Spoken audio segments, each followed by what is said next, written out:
Welcome to the Epic Gaming Night Podcast, a podcast about the stories and relationships board games create. I'm your host, Ray Candy, and with me tonight is Courtney. Hi. Matt. Hello. And Rob. Hello.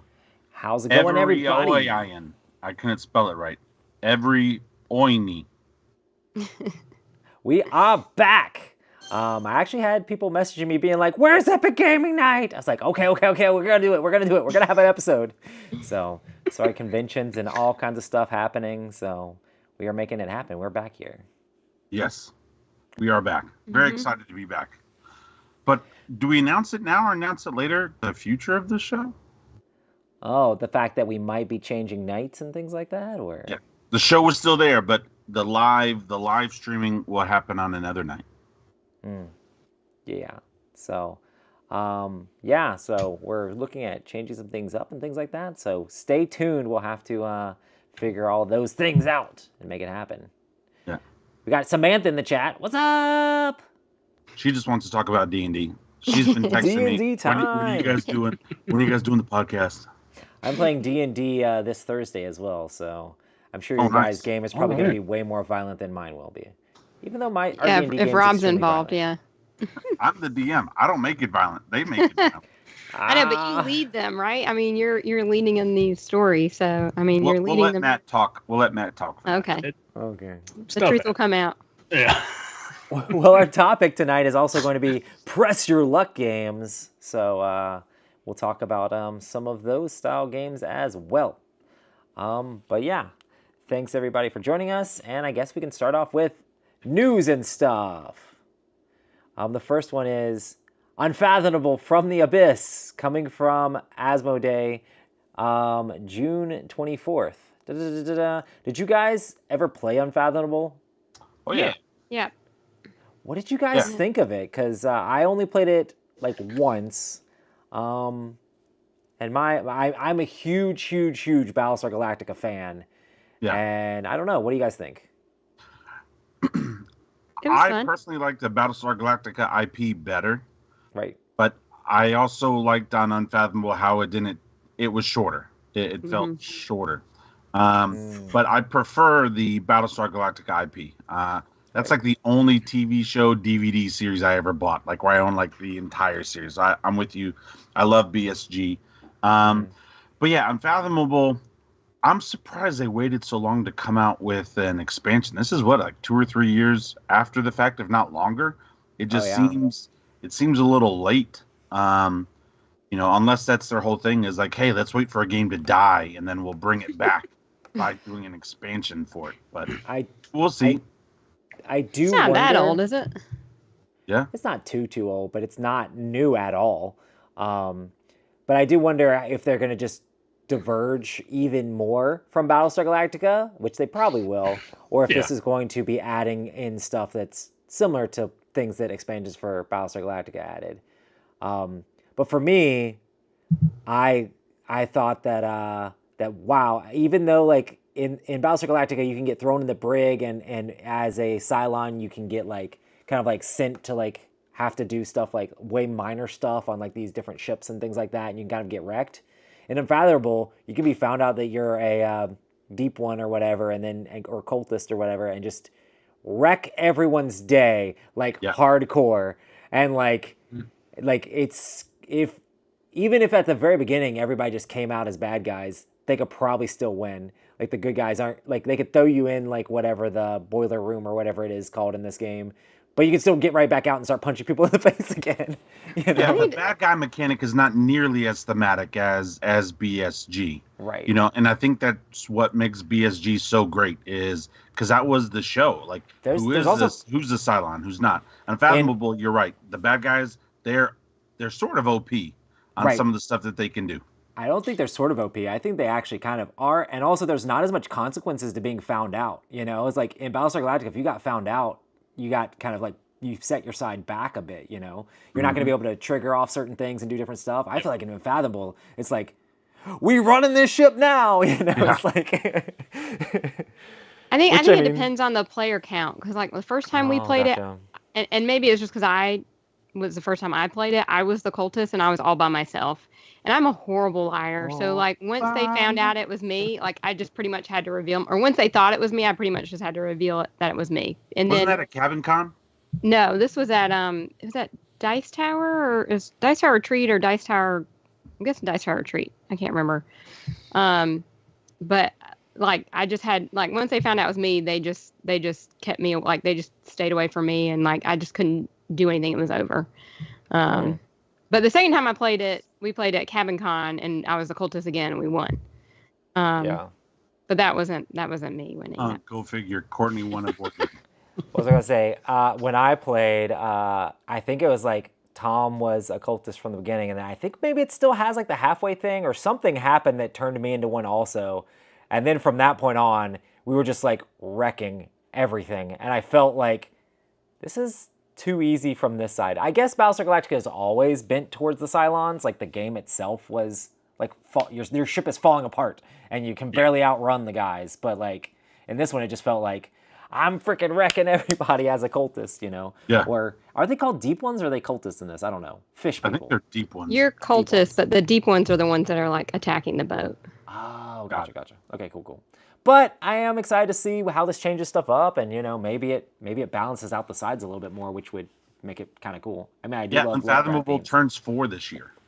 It turns 4 Yeah, that is decent. Yeah, it's three years. It's two. No, I looked it up. 21, It's 22, 23, and this year being 24. Well, it depends on when it came out in 21.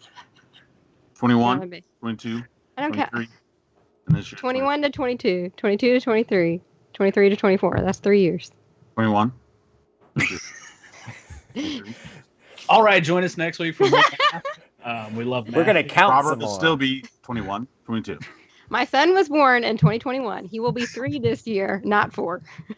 Yeah, I know, but you're basing that off of like the American birthday system. Like if we do Asia, when you're born, you're like already 1. Okay, we're not in Asia. Oh man. We're in No, but- America. We're in America. That's true, but it's anyway. I love it. Well, this next one's pretty exciting news, at least for the IP, seems kind of cool. And that is Mass Effect, the board game, coming from Modiphius Entertainment.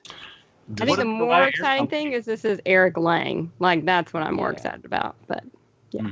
Mass Effect. So I'm hoping it's solid. I don't think Eric Lang's done a game with Modiphius before. See, I normally love the look of their games, but I haven't been as intrigued by the mechanics. But Eric knows how to make good mechanics for games, so... Yeah, and what Kent was telling me about, because I was asking about the new stuff. So he said Eric doesn't really know a lot about, I don't think he's played the video games, I think. He didn't really know much about the IP. So he's doing most of the mechanics, and then the other guy, Calvin Wong, is more into the IP. So he's like helping put the theme to it. And I know Calvin worked a lot with Twilight Imperium stuff as well, like maybe like backstory and lore and things like that also. So he did, and maybe he worked on the role-playing game as well. But he's done some of that stuff, so the fact that he's involved with Twilight Imperium stuff, and they're doing this, that seems really cool to me. Yeah, it's co-op, so. Nice. This was the first big IP I played after Knights of the Old Republic. I remember playing like all 3 of them, the Mass Effects. The only thing that scares me about this game, is in Mass Effect, it's sort of like an open-ended book where you can go and do a lot of things and there's a lot of consequences. I don't know if that necessarily translates well in the board games because it ends up almost playing like an RPG where it should just be an RPG rather than a board game. So I want to see, are they going to do this like they did the Witcher board game or Skyrim the board game where it doesn't matter, you're steering you an objective, or will this game give you a bunch of the options? I'm cautious about that, but I'm very excited for the possibilities. That's awesome. Well, we shall see. The next one here is another CMON game, God of War, the board game. I played one of their God of War board games. It was more like a card game back in the day, but I guess they're coming out with a God of War board game as well. Yeah, I think I played it at a con somewhere like a year or 2 ago, this one's been on their radar for a while. I think I played this when we went to Philadelphia for PAX. PAX. Yeah, PAX Unplugged. Yeah, because I remember playing with the kid and stuff like that. It was good, but a lot happened from then on. It was good, but yeah, I don't know. I'll let somebody else comment. Yeah, the card game was interesting, but it wasn't something that I would go back to. So I guess I'd have to see what they do with this. I'm not super strong on the God of War IP. I just know it's super popular. So, Yeah, I don't. It to me doesn't seem that interesting. It's also a 1 to 2 player game, which isn't necessarily my wheelhouse. Gotcha. But I think the bigger thing for me is that it's coming to GameFound, which is like what, the second or third campaign? I mean, This would be their third one. CMON has exclusivity now with GameFound. Oh, and GameFound is like, I mean, Kickstarter had very specific rules, I think, about like, oh, well, you can only do this many projects or whatever. And it seems very much like CMON's like, you know what? We're on GameFound now. Let's pump it all out at the exact same time. Yeah. that makes sense. So I guess we'll see. I don't know if that ends up helping them release games faster or if it ends up making things crazy. I have no idea. The shipping backlog is about to go through the roof. Which they should be fine with it, because isn't their headquarters like in Singapore? I think they have people in Brazil. They have people in Singapore. They have people all over the Shipping place. shouldn't be a big issue. That was one of the things in the past that like Asmodee was trying to buy CMON to get into the Asian market. And a lot of the games are made, with the Panda factories. Right, yeah. And so I think if they play their cards right, they should be able to pump these games out and fulfill them. Yeah, that would be cool. I mean, maybe that's part of the thing is that they were waiting on getting funding and slowly doing it through Kickstarter, and with GameFound allowing them to pump stuff out. And I mean, they probably struck up a really good deals. They're probably making even better margins on these games, So we'll see. Okay. I mean, CMON has yet to not deliver a game. Sometimes their games take a really long time, but they always deliver their games, And their games are amazing. Like, they probably made my favorite game of this year, and the year just started, Which one? Dune War for Arrakis is amazing. Bro, I'm playing it tomorrow. I'm so excited. Dude, I played with Sam. I played with Sam at Dice Tower West, and I just still love that game. It's such a good game. I have a business meeting tomorrow with Matt. You met Dave. Close. Yeah. Yeah, and so because he was a client of mine, I have a business meeting, and his copy just came in too. And so he's like, "Hey, Newman, you want to play?" And I'm like, "You know what, babe? I need Wednesday night off because I have to go have a business meeting with a top client." So I'm glad Kent's not here to hear that. Well, I texted Kent first. I was like, are you going to be upset if I play this with somebody else? I apologize. It is a pretty big game. It's like War of the Ring level complexity, but it's so good. It's so worth it. So that means you're going to regret not playing it with Kent because you're going to get all the rules wrong. No, Dave's pretty good about that stuff. He's pretty crazy, and I'll probably love it enough to want to play with Kent again because I already love War of the Ring. I've got all of that except for the newest expansion. But after seeing the second Dune movie too, I was just good.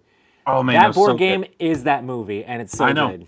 And it looks like that too. Like as soon as I get done seeing the movie, I think I texted Kent, "Hey man, you can be mad. I need to play this game with somebody else because I need to get it to like the table right away." And he was like, "No, I understand." So good. Anyway. But yeah, CMON, honestly, that game is my current favorite CMON game, and I know that's crazy to say. Because, I mean, Blood Rage exists. Yep. But I've played Blood Rage to death. So it's slipped a tiny little bit for me. If they release a Blood Rage expansion, it could go back up. But I'm pretty sure War for Arrakis is my current favorite CMON game. So, and they're putting out bangers right now, so... But yeah, let's go to the next piece of news, which I'm excited about as well. And this is a reprint for Nexus Ops. I love Nexus Ops. Nexus Ops is a blast to play, and this is going to be Renegade's going to be bringing it back out. This is continuing their partnership that they have with Avalon Hill, bringing a ton of Avalon Hill games back out. They did like Robo Rally. They're doing Heroescape, which is another thing we probably should have in the news. But they're doing a ton of Heroescape sets. But then also they're coming back out with Nexus Ops. Is this like the third reprint? This is the third company that's made this game. Well, first it was from Avalon Hill, then Fantasy Flight had it, and now it's coming back out. It's been out of print for a while, and I got rid of my copy, and I kind of wish I didn't because it's such a fun game. We almost played Kent's copy, but we saw his paint job, and we were like, no. Oh, no. Like he What? couldn't complete everything. Like a lot of his guys were just like green or red. But yeah, I've seen it, but I haven't played Nexus Ops yet. I want to play. You haven't played? Not yet. Mm. It's been brought up. It's been at conventions. We've seen it. Literally, he opened the box to show us, and I started to see the paint job, and I was like, "Nah, man, we can play this over here." Nexus Ops is such a Rob game, like for real. Alright. Like, cause it feels like Risk-ish with like area control, but you are gaining resources to build more units out on the board.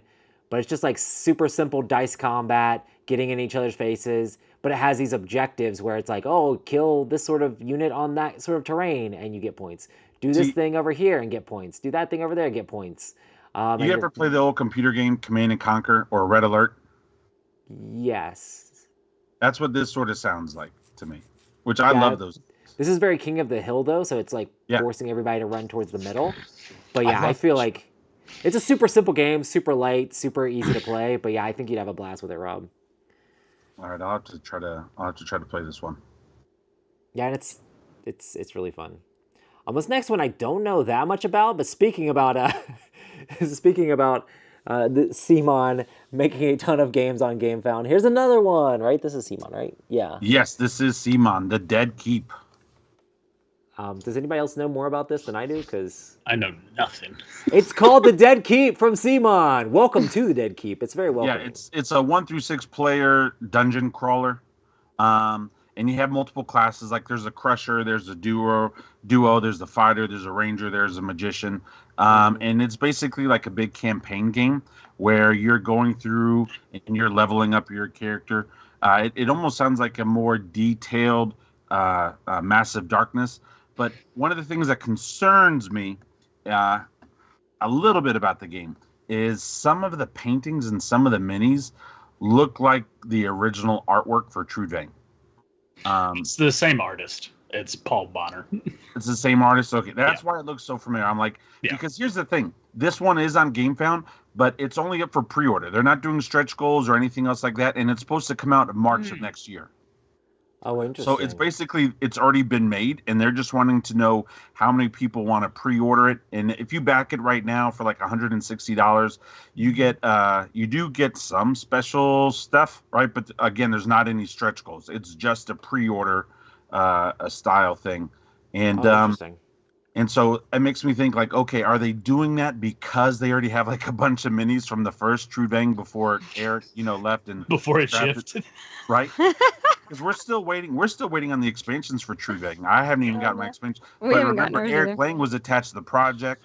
Kent Corney did that sit down with him years ago at Dice Tower East and got to talk and see the game. And then all of a sudden he left, and that changed a lot of stuff. And so Right. I don't know if it's old stuff. And so I'm cautious about jumping on this bandwagon. Now you do get a bunch of like pre-order exclusives, but then here's the other thing.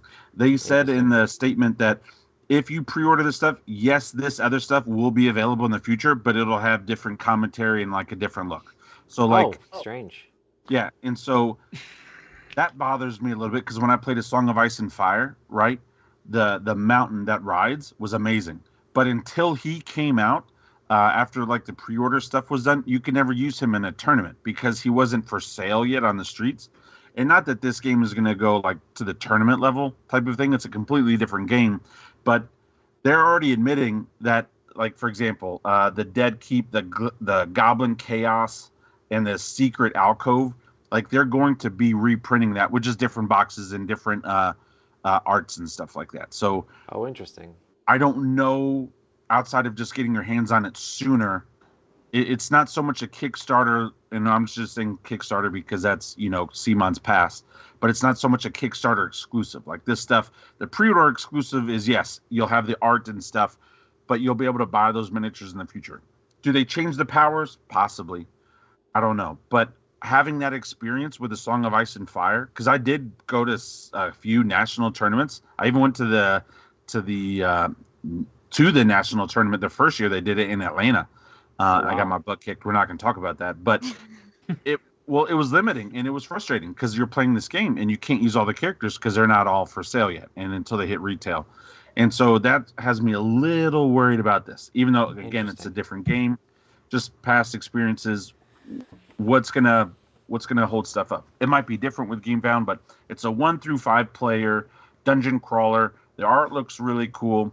The way you play looks really cool. It almost kind of reminds me a little bit of Clash Catacombs, where you put out the pieces at a time. I don't know if the map builds out exclusively that way, where you can keep building out the map, but it sort of looks that way, where you have like a stack of tiles, and as you venture into a place. What was that? Arcadia Quest did that too? Yeah. Or like you went into a room, and it's kind of like a fog of war type of thing. So Yeah, Mass Mora had that sort of thing. Mass too. Mora did that. Arcadia Yeah. Quest had more and more of the boards. You already had it. And I love those leftover zombie side player things from player boards. the player boards from Black Plague. Dude, Like they are maximizing that so well. Like good. For I them. was They just must have looking ordered, at like, it, 10 and million of those, because you see that in all the things now. I was But yeah, they even have that at the bottom, and I don't know if it's just for the sample stuff, but it's like, okay, are these guys gonna? You see it in the blue, the yellow, the orange, and the red. Like, are these guys gonna like freak out and max out or something? So we'll see. I mean, they make good games. I'd play somebody's copy, but I don't know if I'm going to pre-order this one. I want to hear more about it. Yeah, I'm interested to see, but I'd have to see, is it good? Who knows? Yeah, have you guys previewed the game yet? No, I have literally heard nothing about this. So It like just went live this week. Yep. Either this week or late last week. Like it just recently went live. So, but I also love the fact that it's a March commitment. They say, March of 25. Yeah, see, that's awesome. That's crazy. All right, well, I guess we can get into what we have been playing, and I guess the biggest thing here is some pictures of D&D games with Rob. Yes, we have been playing. We started our new campaign, and Matt is in this campaign, and I'm so thankful to have Matt playing with us. I'm And excited to be there. I set up a small little village. Everybody was meeting a certain character there, Preciput, who's in love with this woman, and he needs help because he understands he can't get all the artifacts that he needs to be able to win her love. And so that's one of the pictures. And then there was another location in what was it, the blacksmith store and stuff like that. And so I try to set up big worlds. I'm a big visual person. I love the way that you set up your table for your games. That's cool. I appreciate that, yeah, because I love it too, and it helps you get into it more, and then I'll hide stuff. You did that to me. You taught me that when we played the Meeples, and you had that thing hidden underneath that foam piece. I still love that Now video, I hide stuff like all the time. And so, yeah, we're playing our campaign. I don't want to say too much because I don't want to give away stuff, but Matt made his character. He didn't make mistakes, but I think he's learning how I DM a little bit, and so I'll let Matt talk a little bit more before I say anything else, or if Sammy wants to say anything in the chat. I have a random question. So you have your map out, but it's not like it doesn't have a grid on it or anything. Like, how do you do movement? You just tell people like, oh, you can go that far, or you can't go this far, or whatever. Or how do you This do is that? just there wasn't even really any combat on this map. It was just so it's just a town you're walking He's around. just setting the scene, yeah. And Yeah. so there was different I mean, buildings. there can be a combat on any map if you try hard enough. Oh, for sure. Oh, and there is. There was. I made my own like little table thing that I think you can see it on the next picture. I made like a little table and I made a grid for that. So if you're looking at this picture, the room, if you're looking at the picture, the bottom left-hand corner, that was a blacksmith's spot, right? And so then they went inside the blacksmith's. They see those squares? That's a additional little table that I built. That stands up on top of the table. So when they went in there, I put that on top of the map. So it's about 8 inches off of the board. So like the buildings and stuff can fit underneath it. And then I quickly set up like a blacksmith and an armory space so they can buy things. And there's like a little desk over there and they can go and try to check out and do certain things. That's wild, man. That's awesome. And so, but that little safe all the way in the back in the upper right-hand corner of the safe, the group needed to steal this artifact. They have to get 4 specific things, and the first thing was in that safe. And so the whole time they're like, "Man, you know what? Let's just steal the whole table," because the artifact was mounted to the table. Yeah, that was. So it's like, forget anything else. Let's just like steal the table. And then we're like, why not chop up the table? Yeah, we could chop up the table and have. They were so focused on trying to get this thing off the table. And Matt had an interaction with some of the people because, without spoiling too much, Matt is sort of part of a secret society, and he might have met somebody there who was also part of said secret society. So yeah, I'll let Look, you. All I want to say, I didn't want to be involved in the theft in any way, shape, or form. But man, when a plan goes sideways, It went sideways. Somebody ends up knocking somebody out, and he's just like, "Oh, his brain's hemorrhaging. You got to come in here and do the healing because you're the only healer in the group." Yeah. Well, then Sammy was the bard, and she tried to cast the spell where the person just like laughs uncontrollably, but she rolled a nat 1, and so they cried uncontrollably. no. So what ended up happening is because she rolled a nat 1, the place that they took that all this is taking place is actually her hometown. So everybody in that town knows Sammy. They know her character. So she rolls a nat 1, and she was trying to do it like through a window. And so since she rolled a nat 1, I had it bounce off the window and hit her. And so she's laughing uncontrollably, and she's laughing so hard, hideous laughter. I have her pee her pants. So she's running down the street, running away, laughing uncontrollably. Everybody in the town's like, what's going on with Sammy? We know, like, what's happening? And she's just like laughing and peeing all over the place. Matt's not trying to steal something. Then he's fighting these people so they can chop up a table to steal something. It ended up going. I loved pretty it. Poorly. I thought it was hilarious. Did not go to plan. Oh, it was delightful. It was a good time. It just nothing went to task. Yeah, but as Sammy said, if it could have gone wrong, it went wrong. Which hopefully, I think we made it look like we kidnapped Sammy's character. So hopefully, she can at least go back home after all this is said. Yeah, they met this old man who's helping them out. So one of the NPCs that I'm controlling is with them, and they're off to go get the second item.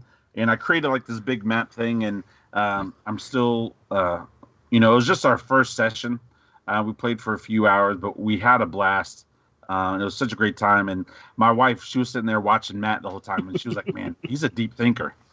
She was like, he's really like trying to figure out how to do this stuff and deep thinker and stuff. And I was telling her a little bit of Matt's story. I don't want to say too much because Sammy is listening. Yeah. But it was a great time. So we have 6 players. It's Matthew, Sammy, Nick, Zach, Michael, and Matt. I love. Yeah. Who? Wait, no. Nick, Sammy. Hannah. They're married. Who? Hannah. That's right. Yes, Hannah. Yeah. Oh, poor Hannah. Poor Hannah. Hannah's character is actually pretty cool. Her backstory is really cool, but I won't get into all that stuff. That's one of the things I love spoil about everybody's backstory. Also, our names are virtually the same. It's just one vowel different. Yeah. But the guy that they're dealing with, his name is Gerald, and he's really particular about how you pronounce it. So like, Gerald? No, it's Gerald. And so Gerald. as people are like saying, "Oh, hey, Gerald," he's like, "No, it's Gerald." So That was half at the time least he's 20 correcting minutes. Every time. Hey, Gerald? No, it's Gerald. Gerald. But yeah, we're having a good time. And there was a cat lady who's in charge of the inn, the 3-legged inn. Sammy's character was chugging fermented cat milk, and just fun. Just Yum. All over the place. All over the place. It looks like you also have Lorcana on your thing there, Rob. Bro, so my daughter, man, she's a little punk. She's, in fact, I was hoping Kent would be here for this, but do you want to come? We want to wrap back around to this, or? Yeah, because I want him to hear what she did to me today. Okay, I guess we'll go ahead and skip to my what I've been playing, and I decided to put a game in here that I played a little while back, but this is Ascending Empire Zenith Edition. This just finished on Kickstarter. It didn't do like amazingly well, but I don't know if you guys remember Ascending Empire. It's like a flicking dexterity 4X game where you flick your ships into orbit of planets to be able to take those planets over. And then it has a bunch of like little technologies you can upgrade to help you with like flicking and attack and defense, and you're kind of like upgrading your units into buildings, and then using those buildings to produce more units, and then using those units to turn into spaceships and going and flicking and taking over other spaces. I just really thought this game was super like simple to play and really fun. And I was kind of surprised that it didn't do even better on crowdfunding. But I just really enjoyed it. I mean, I'm a huge fan of 4X style games, and I enjoy flicking games too. So if you enjoy a little dexterity element to your 4X game, and then it's pretty fun. Tom thinks that the flicking is not that big of a deal, but it is pretty decent big deal when like you have to like flick into your opponent to like attack them and things like that. Sometimes you can miss a flick and it's like, well, that was a turn wasted, that sort of thing. But if you don't mind that sort of thing too much, it's still a really fun game. Did you guys ever play this back in the day? Did you ever see it? I played it it was forever ago. It was a really long time ago. It might have been at a game day that you guys weren't at or whatever. But the original board had like these puzzle pieces that kind of fit together like puzzle board. And it kind of got in the way of flicking. And they've now remade the game with a really nice neoprene mat that the discs can like slide really well on. And it's just pretty fun. It's just super solid and super like accessible, I think. So yeah. And you get to explore space and like flick discs and hit each other with your spaceship discs. I love everything you just said. Yeah, it's a little bit sillier than most space. Yeah, but that's fun though. Games, but I feel like I was looking at this, but like I don't know if they had an initial Kickstarter run that like they had to cancel for some reason. Well, what was it? WizKids was going to make it. Yes. And it was going to come out straight from them, and they were going to run a campaign or whatever for it. But then they kind of like canned their whole board game division. And then Zev, who was the owner of Z-Man Games, and then he went to go work with WizKids. He ended up leaving WizKids, but they let him take this game, and this is kind of like the first game that he's using to launch his new company. But I just want to be on the record saying that I had a blast playing it, and this is a game that, I don't know, I want to get a copy of because it's just so fun. Yeah, but, I mean, I feel like we need more flicking games. I feel like there was a big surge in flicking games like 6 years ago. Yeah, when they were doing all the, like... Now there's just not a whole lot. It was like the zombie side when we played. Flick 'em up. Flick 'em up. Yeah, Flick 'em up. Zombies, the Dead of Winter, Flick 'em up. Mm-hmm. Yeah. I'm horrible at flicking games, so I just... Yeah. Oh, I'm not good at it either. Like Ice Cool, like I like Ice Cool, but yeah. I either flick it way too hard and it goes off, or like I can't hit it. Just hurt your finger. Yes, that's what I was painful. You have a great time and you get done and you're like, wow, I have messed up my index finger. Yeah. Whoever is willing to deal with the most pain can win. Yeah. It's really hard to do that little pop move where you hop over a wall. You got to flick it hard enough, but not too hard. But not too hard. Just enough. But yeah, I guess we'll go ahead and go to Courtney's game. Okay. So we played Temple Raiders, or Temple Raider, I guess, just Temple Raider.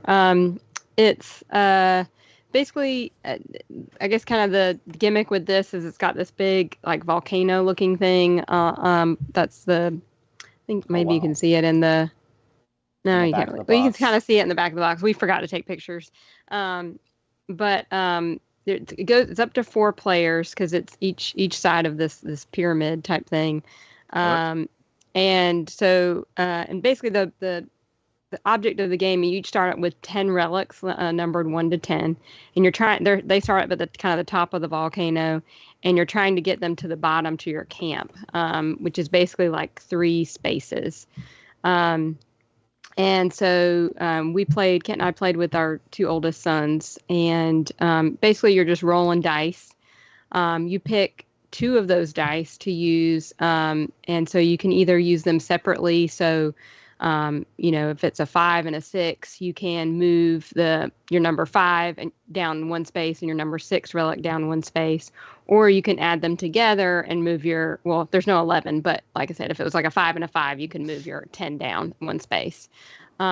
you also have each player comes with like a deck of cards that are like action cards that have different numbers on them. So you can use that instead of moving down one of your relics. You can play an action card, which sometimes do mean things or let you move another number down that's maybe harder to get, like 9 or 10. And then after you take your 2 dice, there's 1 dice left over for every other player. So every other player gets to take a dice and do an action.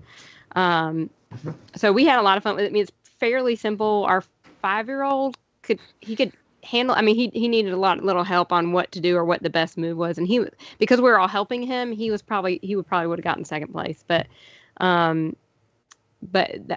it went on a little too long because after a while, I mean, you get your 1 through 6 people down, and then you're trying to get that 7, 8, 9, 10, which is sometimes hard to do. And so towards the end of the game, it was kind of like, okay, when is this going to be over? Like, some of the cards and stuff help you out with that, and there's little ways to mitigate that. But I did feel like maybe with 4 players, it was too much. I don't know.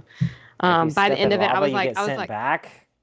Yeah, so there are ways that you can send people back too. So yeah, I mean, that doesn't happen as often, luckily. But I mean, my 7-year-old Steven, that was what he was all about, was sending mommy back. So that kind of slows the game down. But it was towards the end of it, I was like, okay, can't you take your turns? Peter, you take your turn. Steven, you take. Like, I was just like, okay, you do this, you do. By the end, I was like just telling everybody what to do because I was like, this is your best action. So did you give Steven an early bedtime because he was being disrespectful?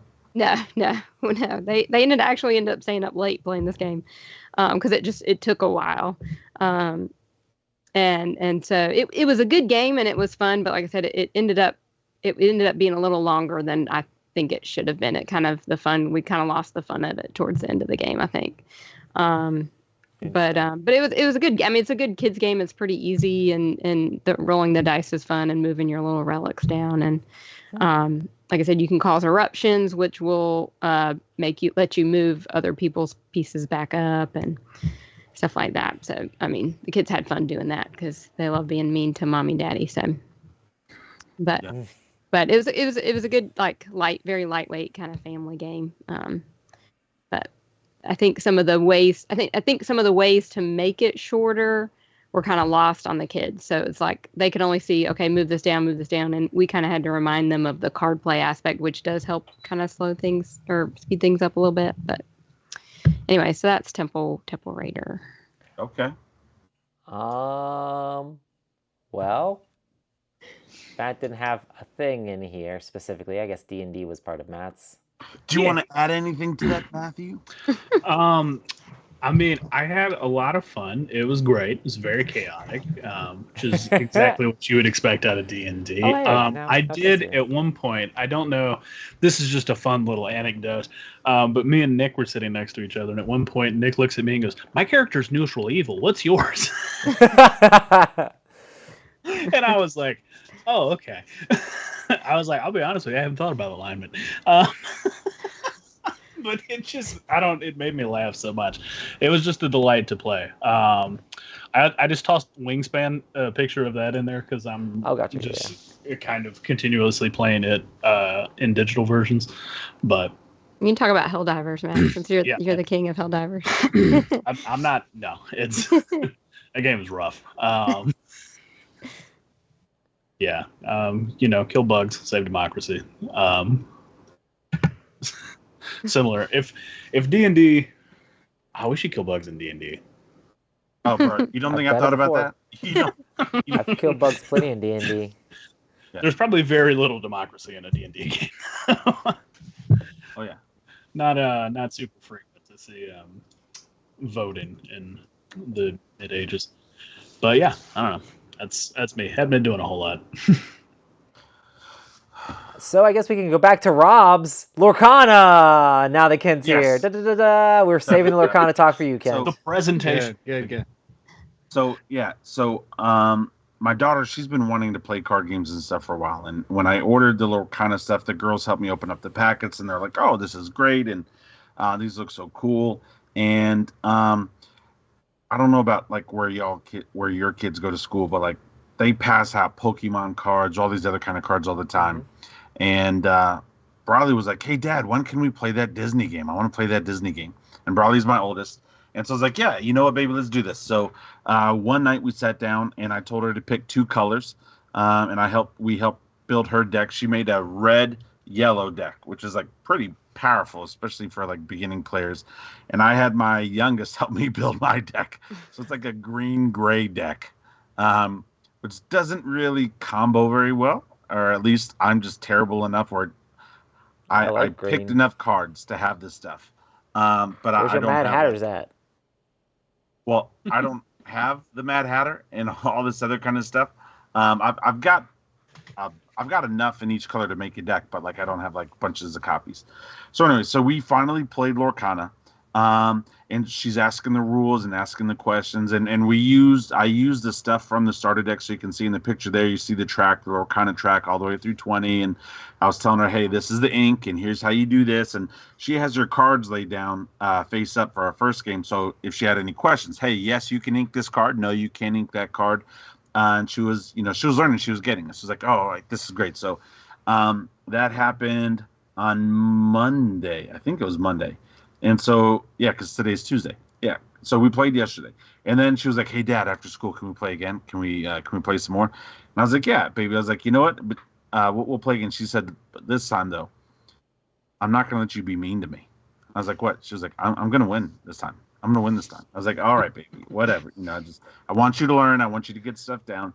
And so we start to play. And again, my deck is terrible. And I'm trying to be a good drug dealer because I'm trying to let her, have a good time. So I'm not trying to like murder her or anything. But she kicked my butt our first game this afternoon. It was 20-1. Wow. And I was starting to get frustrated.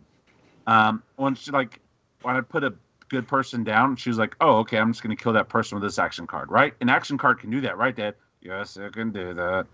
and I'd put this down, and oh, well, I'm going to go ahead and put these guys down, and since these guys do this, they can do this, right? Yes, they can do that. Oh, okay. And at one point, she's looking at me, she's like, I think I'm going to win this game. And, I was like, yeah, baby, you're doing really good. She's like, you know what? You don't have to play your final hand. I know you can't kill all my guys. We can just say I won. I was like, fine. He's like, you can scoop now, Father. So she started to talk all this smack to me. So I'm like, fine, let's run it back. And so I got So, like, did you talk to her about starting to charge rent or anything? Like, she now has to pay part of her like, room? No, I'm just kidding. No, but you'll love this at the end. You'll love this, what happened at the end. So we played, and I got really excited, and I love that she loved it on Monday. And so I ordered her like a custom playmat thing for Matsy because she really loves Lilo and Stitch, and so I got her Stitch playmat and stuff, and so she's super excited. So we played today. She kicked my butt. I was like, fine, girl, shut your mouth. Run it back. So we shuffled up the cards, and she's kind of paranoid in shuffling the cards because she doesn't want to bend them, so I helped with her shuffle. And so we're playing again, and she beats me again. And so now she's like, and then Grandma came in because Grandma came to take the girls out to dinner, and she was like, so she beats me again. She's talking all this smack, and my mom's sitting right there, and she's like, yeah, I'm just beating my dad real quick at this game he's trying to teach me, but I've already mastered it. And so she's playing all this stuff, and this time, like, she's playing like a real player. What I mean by that is she's not asking me any questions. She's got all of her hands, like all of her cards in her hands, and she's playing like a real player. And she's like, okay, yep, I'm gonna do this, and I'm gonna ink this card, and I'm gonna do this thing. And here we go. And this time she beat me like 17-20. And I'm like, girl, first of all, and here's how stupid and how much of a bully and terrible person I am. I'm like, you know what, Bradley? While you're at school tomorrow, I'm going to build a deck on my own. Not with Emerson's help. I'm going to build my own deck. And I'm going to show you what Daddy really can do. You will not beat me again. So, I'm being a jerk because my daughter just beat me. I need to learn how to lose gracefully. And so I had to leave because I had some appointments this afternoon. And I came home, and I didn't get home till like after 8:30. And so I'm trying to rush to get everything ready and get the girls ready and in bed before the podcast. And I told her, I was like, hey, I'm going to talk about our playing Lorcana on the podcast. And she said, well, if you ever need a guest to teach people how to play, I can come be on the show for a few minutes. Aww. I can teach you how to play. And I was like, girl, you talk, but she wasn't saying it to be sweet. She was saying, because you're so terrible. I can teach you how to play. And I was like, girl, you were talking smack already. This is like our second day playing. Like, all right, you've got something coming. So she's all till excited. she understands how the go. pay-to-win concept works, and she doesn't have a income. Yeah, she doesn't get that yet, but she does want to start going to. I told her, if you keep playing and you keep enjoying it, right? I'll take you to a tournament. Like we can go to a House of Cards or something like that. Do like a Friday night thing, like they did for Magic the Gathering or whatever. Whenever they do that, and so she's like, yeah, I really want to play. I really like it, and so she is in love with it. She's excited to play it, and she wants to play more. Like I was telling my daughters, I have a Star Wars trading card game that we can play, but I wanted to start you off with Lorcana because I think Lorcana is a great game for intro players because it is very simple, right? You don't have to worry about lands and other stuff. It's just your characters. Your characters are your lands and the other things. So I think it's easier to pick up, and you're not as beat up over it, right? And so, because I know that was one of the frustrating things with Magic in the past. That's one of the reasons why I like Ashes, because you had your dice and you can make sure you always put something down. Yeah. You can pretty much make it where you may not like the card you have to sacrifice for your ink, but you can pretty much play a card for ink just about every time, unless you just get a terrible, terrible draw. So she's loving it. She's already talking smack. She's already wanting to play again. And we just started playing. So I'm very thankful for Kent, because I've been texting him throughout this process, asking questions and stuff like that and watching Lorcana videos. And so, yeah, I think I've made a monster. And she also said the other day, next time your friend comes, maybe all three of us can play. And so I'm excited for that. And so thank you very much, Kent. Nice. Glad you all are enjoying it. That's awesome. Oh, bro, she's loving it. Like she already wants to play again tomorrow, but I will have a new deck. Yeah. So anyway, it's a lot of fun. And I don't know. I love playing with my kid, and I love that she's excited about playing it and wanting to play more. So, but don't be deceived by that like super sweet smiling face. Like underneath that, she is evil, and she just kicks my butt. I played Pokemon with Scotty, and we went to the store, and they had like these decks that were like better decks, like for $30. And I'm like, okay, we'll get one of these decks. We've never really gotten one of these like more advanced decks. He's like, oh yeah, I want one of these. I'm like, we could get two of them. He's like, no, we can just get one. I'm like, okay. So we just got one of them. And then he wanted to play, and so he played with the better deck, and then I was playing with the worst deck. And I'm just like, and then the whole time he was like bragging that he was wrecking me in the game. Yeah. And like he was beating me, but he had like some of the characters, I guess the newer characters or whatever, like sometimes you beat them and you get like 2 prizes, which are like the points for the game. Or if you beat even like I guess it's like VMAX, whatever character, you could get 3 prizes for defeating it. And he had this guy out there super leveled up, but I was able to get a creature big enough that his character had weakness against it. And I ended up beating that and getting like half the points I needed for the game. And then ended up like snowballing it. And he was kind of sad after that, but it was because he was bragging so much. I was like, well, guess what? I'm not going to teach anymore because you're bragging too much. Because I bought the deck and let you play with it. Now I'm going to really play the game. Red Dragon that lets you just banish a character, sight unseen. It's an action card. You can't ink it, but it costs 5 ink, and you can just banish a character. And so she had a couple of those, and so I have this one guy. I think he's green. He costs 3. He might be gray. Where his main thing, he's like a bodyguard. And so I was using him for like defense, because I think his defense is like 4 or something like that. And so whenever I'm trying to do stuff, she's like, okay, just kill him. Oh, okay. Oh, I have another one of these next turn. Can I just kill him? And so she's like, dang, girl, you just like, anytime I put down anything good, she would just meet it full on. And I like the way she plays, because she's all about, okay, it's to 20 points. Sure, I don't care if you kill my guys. I have other guys. You can't stop me from questing, right? Unless my guys are dead. And you can't, as far as I know. If they want to go on a quest, you have to kill them after they've quested, while they're turned sideways, after they've been used. So on her turn, if she has anybody available to quest, she was questing every time. So that's why she was scoring really fast. Especially like the first game that we played today, she was able to get a couple of guys that were like level 1s, but they were doing 2 points. So by the 3rd round, she had like 3 of those guys down. And so, in my first round, our first game, I had a terrible draw.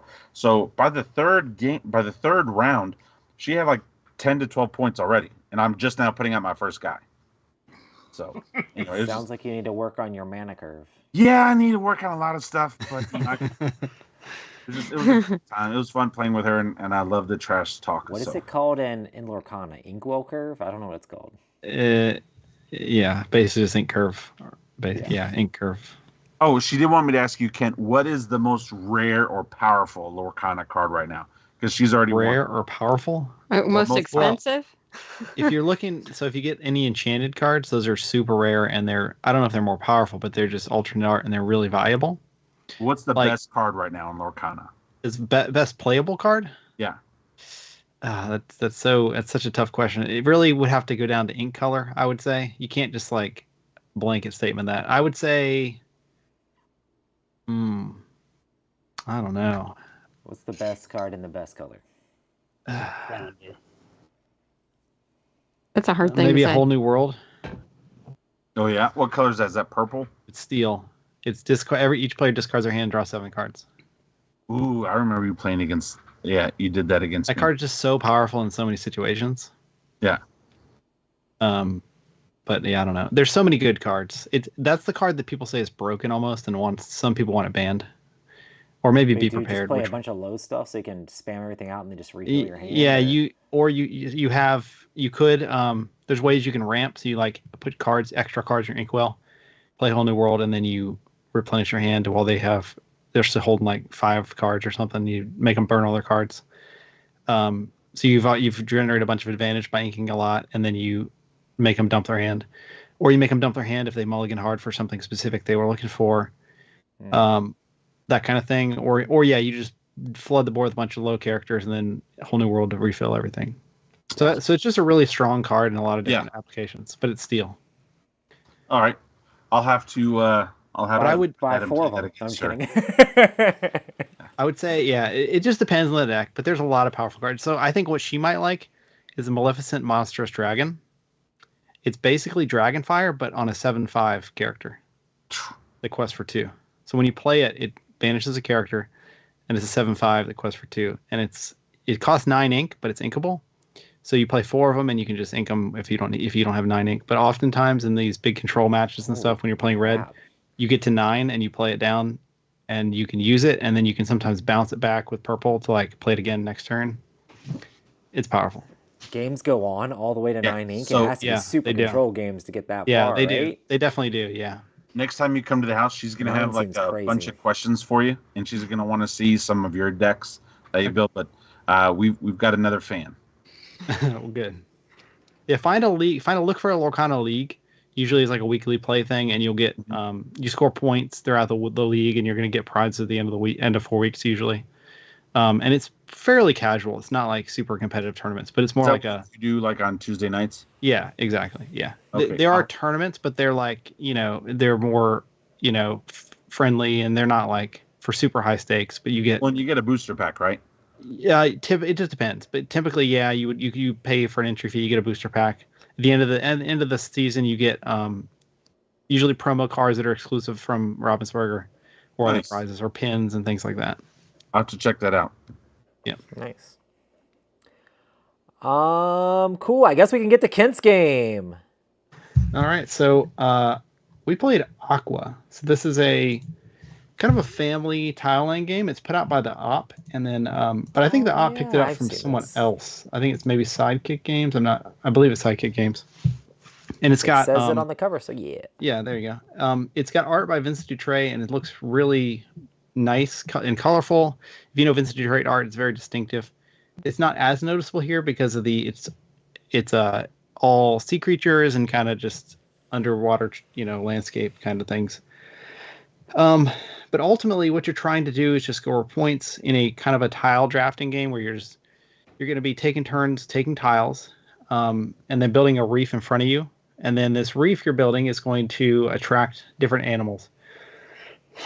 So there's basically you're trying to create groups by placing these tiles down, and when you create a little group of 3 of the same color, it basically attracts an animal of the same matching color. So there's I think there's maybe 6 to 8 different colored animals that come into your area, and you're trying to do that in such a way that you're putting different color animals adjacent to each other, And then once you have multiple colors of animals adjacent to each other, then you're going to be able to place large creatures on top of those animals.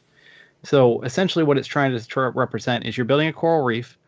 And if you do well creating the coral reef, you're going to attract small animals. And then the small animals, when you've created biodiversity, is going to attract the large animals like the sharks and the dolphins, the porpoises, and all the other kind of stuff.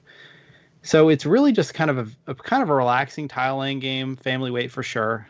But it is kind of tricky and puzzly in the way that it plays. It's really not easy to make the patterns you want to make.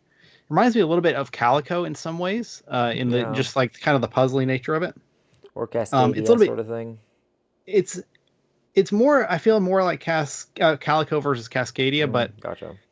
It's still it reminds me, like, Courtney didn't really say this, but like it's a pattern building game. So like, you know how in like those match 3 games it feels kind of satisfying to match 3 things and do something, get a bonus. It's not exactly the same thing, but like when you're able to match your tiles together, it's like, oh, I get this nice reward after I've done it. So it's kind of cool in that way. And really all you're doing on your whole turn is taking a tile, placing it, maybe collecting some animals, and then that's about it. So it plays, I think it plays maybe 30, 45 minutes, not super long at all.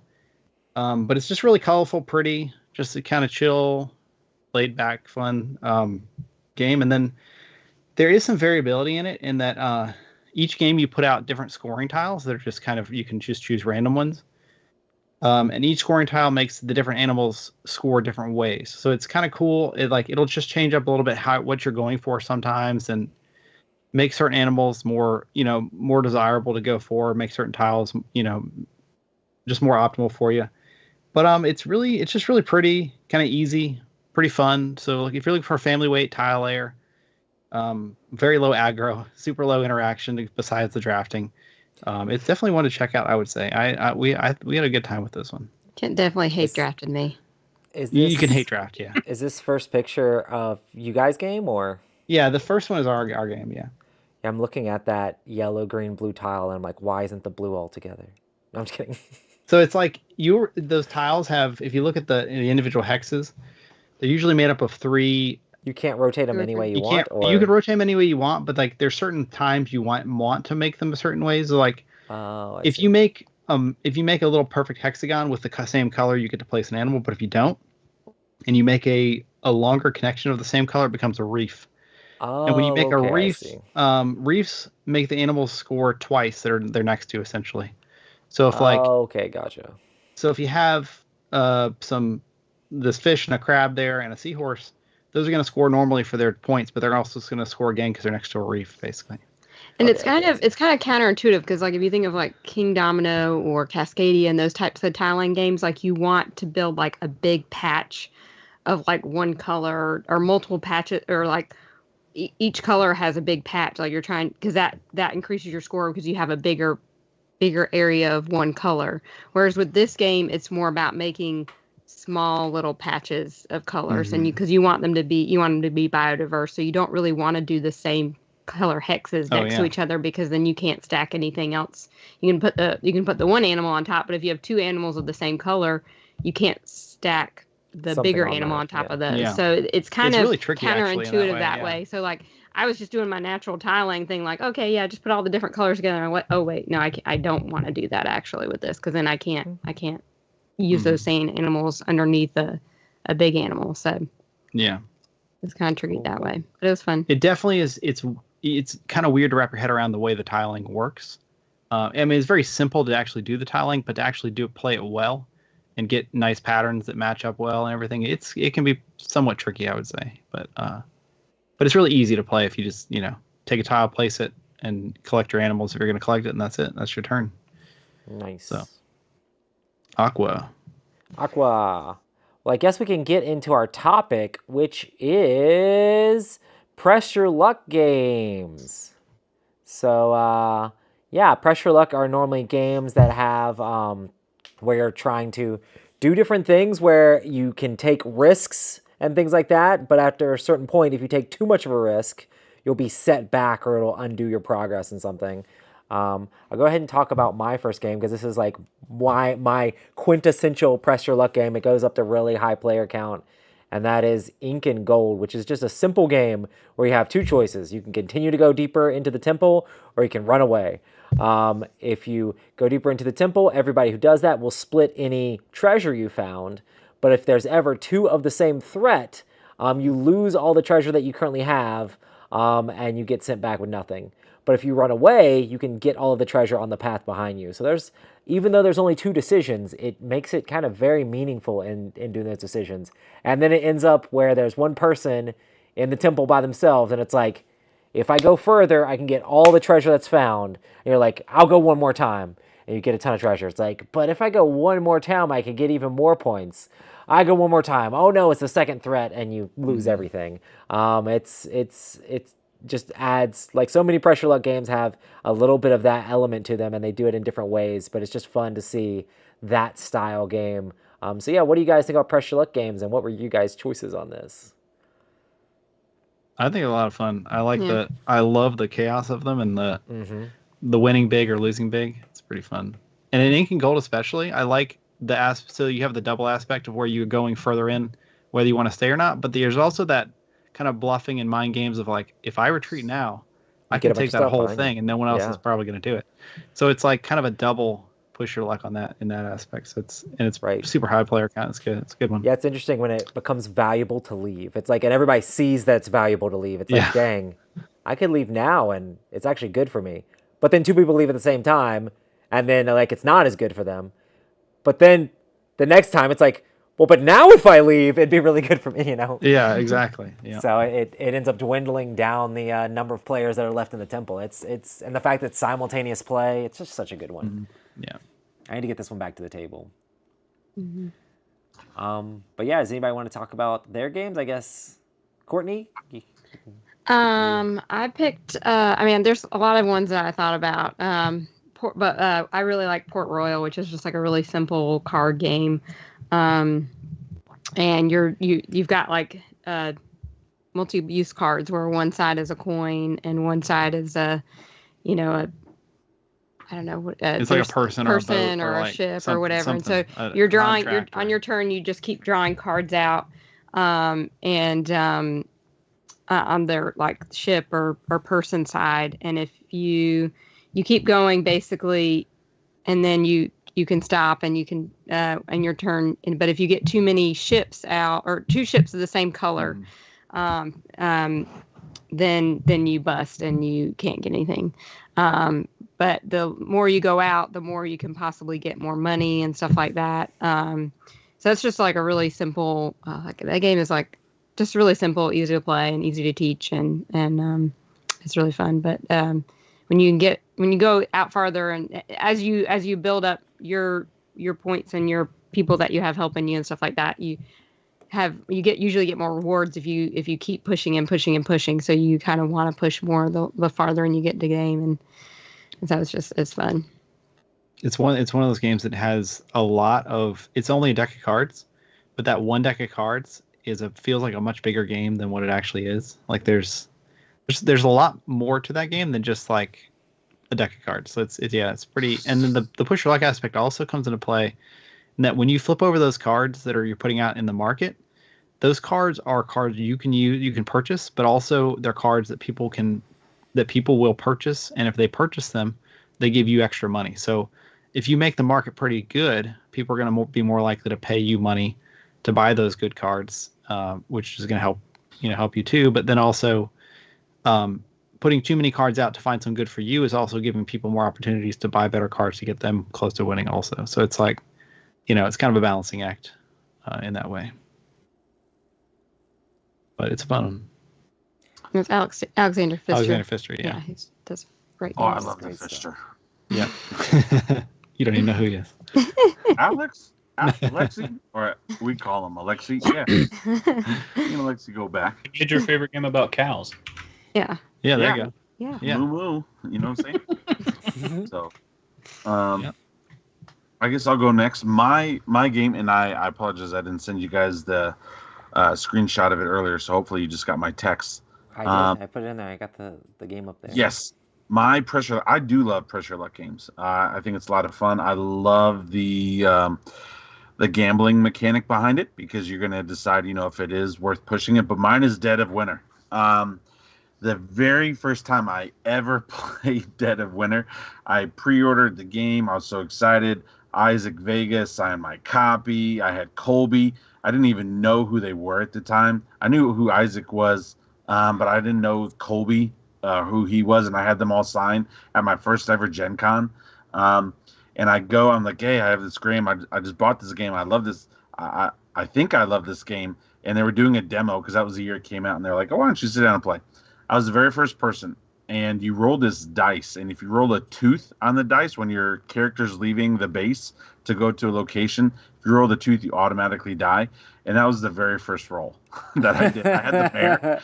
And I love it. I love it. The game, I rolled the tooth. And I just loved that. I thought that was hilarious. And so you are pressing your luck because you do have to roll the dice if you are moving between locations.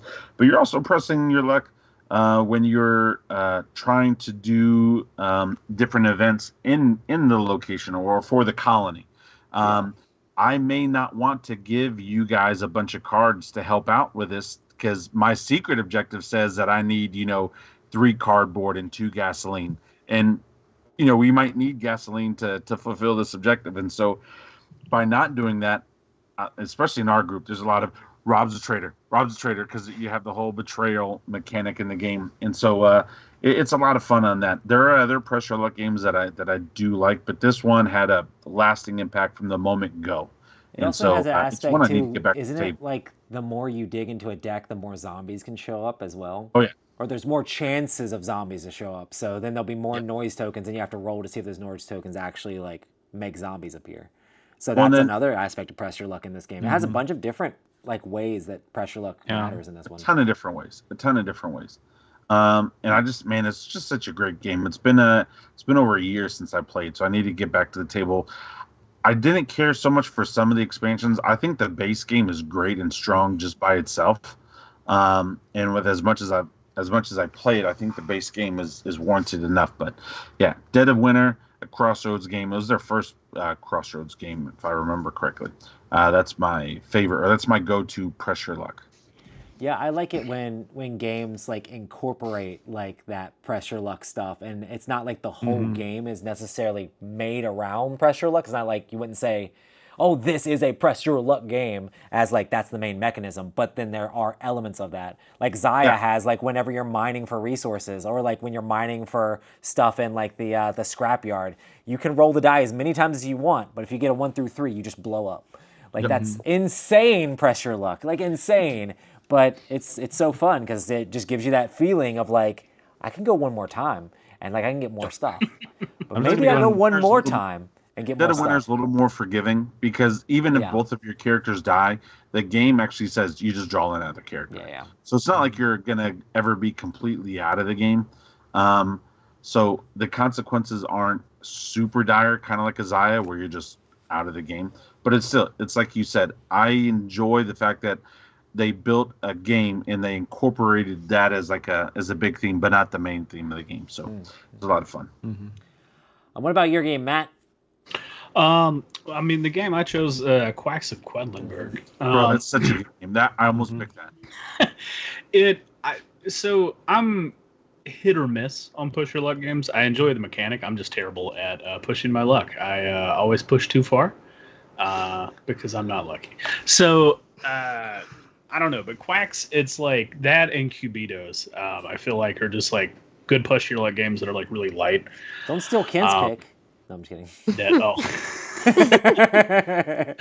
Man, all right. Well, we'll not talk about that. But like, yeah, it's just it's a good time. I think the thing I like most about it is bag building, so you do get to control a little bit of what you are pushing, so you can kind of mitigate a bit there. Like when we played it, Rob had this one, I don't know how he had built his bag, but he was just like, yeah, I just never bust. I'm just always gonna do this every time.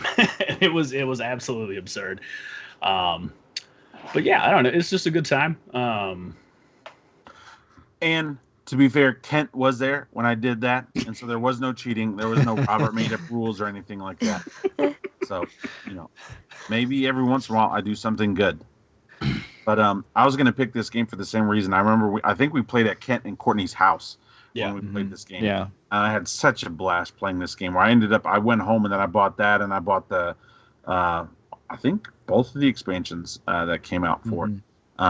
It is just a great game where you're doing potions or other things like that, and you are trying to press your luck or trying to get the money and stuff like that into that little bag. And so, good game and good.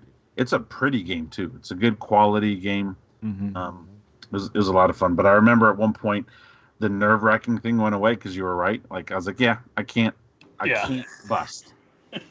So. It's fine. I'll just keep drawing. Yeah. And then I'm over here trying to copy him, and it's just like, oh, I exploded. Cool, great. I do like how in that game where if you do explode, then it's not like you don't get anything. You do get you get to buy something and stuff like that. You just don't get the points too. So. See, I like games like that where it doesn't just annihilate you, right? Like it almost makes you want to press your luck a little bit more, right? Because you know that you're not just out of the game. You're not going to be as reserved. Where other games like Azaya, it might be a little bit more nerve-wracking to press your luck on a game like that. Where a game like Quacks or even Dead of Winter and stuff like that, it's like, okay, I'm willing to take more risk. And then when you play with Senor Chaos, General Chaos Kent, a lot of just like, let's go, let's just keep going, let's just keep going. Can't stop, won't stop. Yeah, exactly. Right.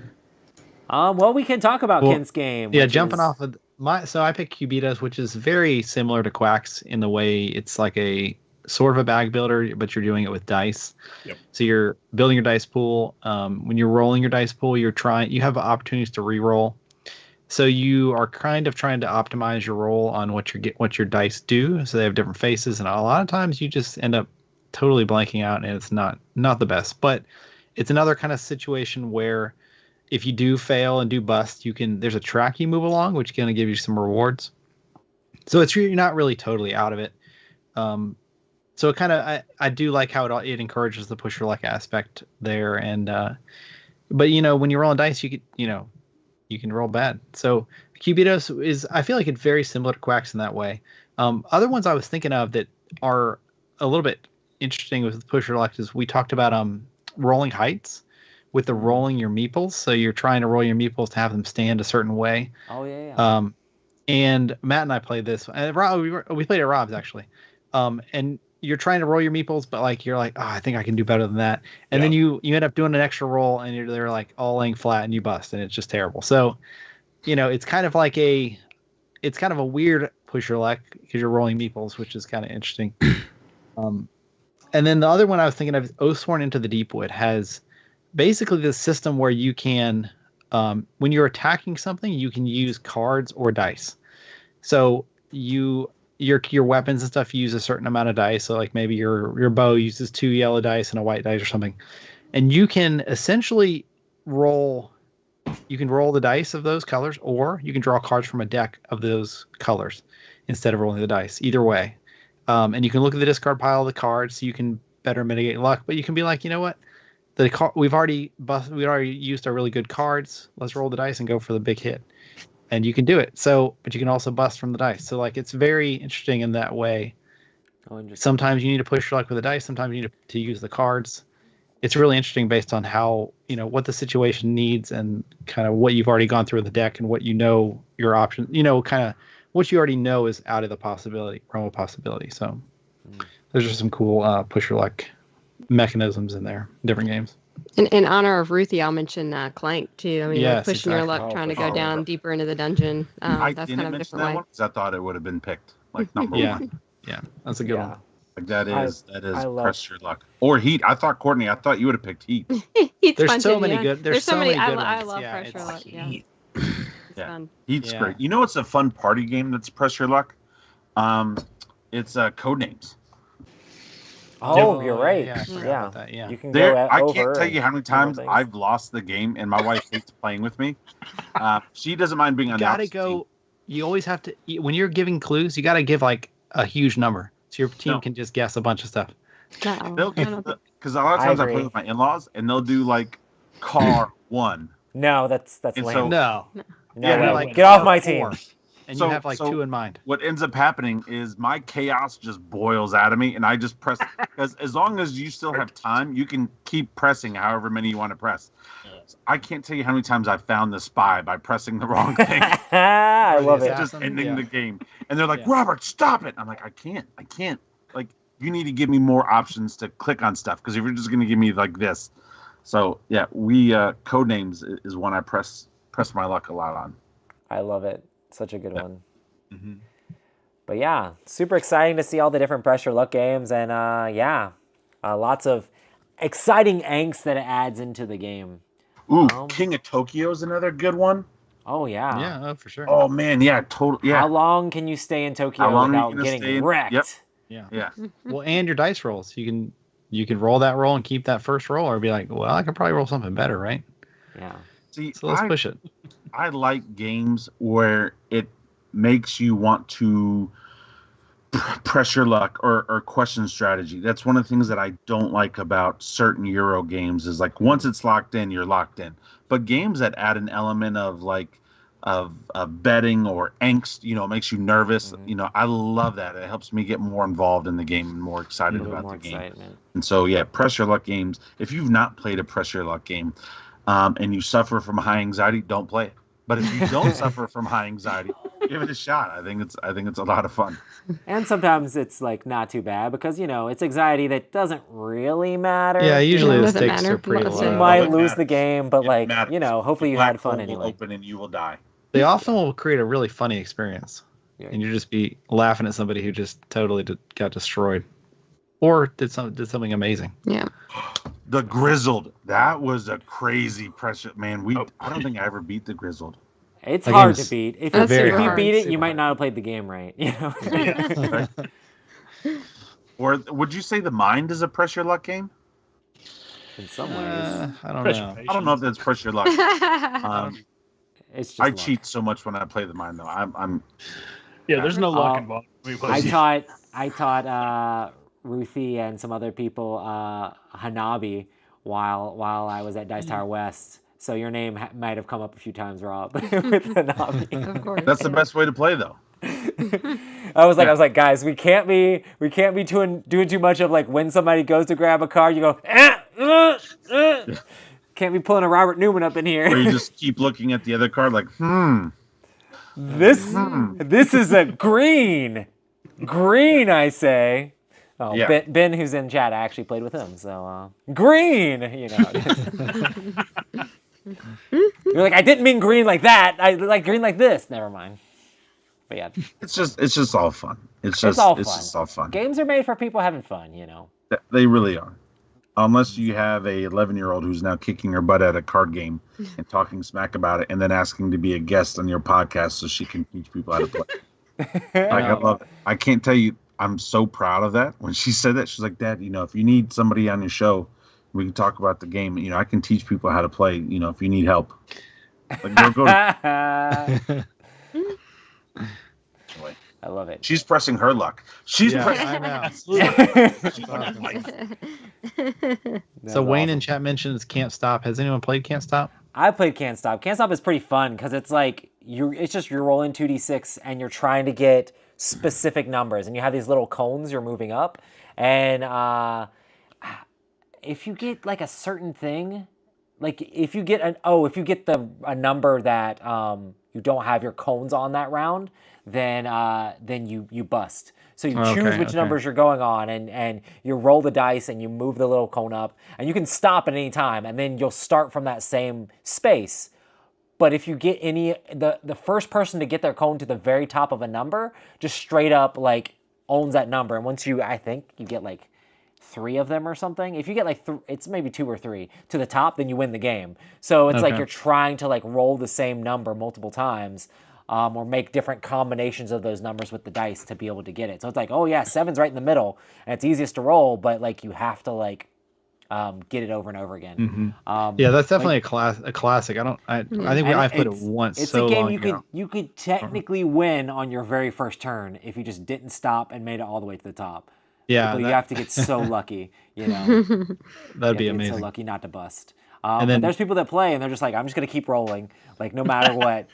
You know, just for the story of like having that one turn win, you know, and then they just end up losing the whole game. But it's still kind of fun. And then he mentioned Mountain Goats, which we played at Cabin Con, which is one where you roll the dice and you're trying to move your goats up. That's pretty fun too, where you're claiming the top of the car or top of the thing, and you're getting point tokens just over and over. Played that one with you guys. I don't think you played that. Yeah, it's really easy and fun from all play. It's just a cute little game. It's sort of like Can't Stop, I guess, in the way you roll dice and you're just trying to maximize your goats' positions on the hill. I might have still been licking my wounds from when all of you betrayed me. Night of the Ninja. Such a sore loser. Yeah. Sore loser. You guys even at one point were having so much fun making fun of me. You're like, you know what? I don't even know why, but let's just vote for Rob to kill Rob. Don't even know why. I don't even have a reason. Pretty much, yeah. Because you're just that's not being a sore loser. I was attacked. And it just harassed. It was. And anyway, I don't want to talk about it. Awesome, guys. Well, we've been going for an hour and 20 minutes here, so I guess we will wrap this thing up. But I want to say thank you to everybody for checking us out. And, hopefully you guys can play some Press Your Luck games. And we'll let you guys know, because we're looking at maybe changing up the times for these to a different date so we can have Kent join us more often. At the beginning of the stream, that'd be crazy. Crazy. Mm-hmm. Crazy. But yeah, and, you know, Rob might start having to play Lorcana on Tuesdays, too. Who knows? Yeah. That'd be kind of fun. She's excited. I'm going to look it up. So. But yeah, thank you, everybody, for joining us, and we'll see everybody next time. Bye. Yeah, absolutely, guys. Have a wonderful night.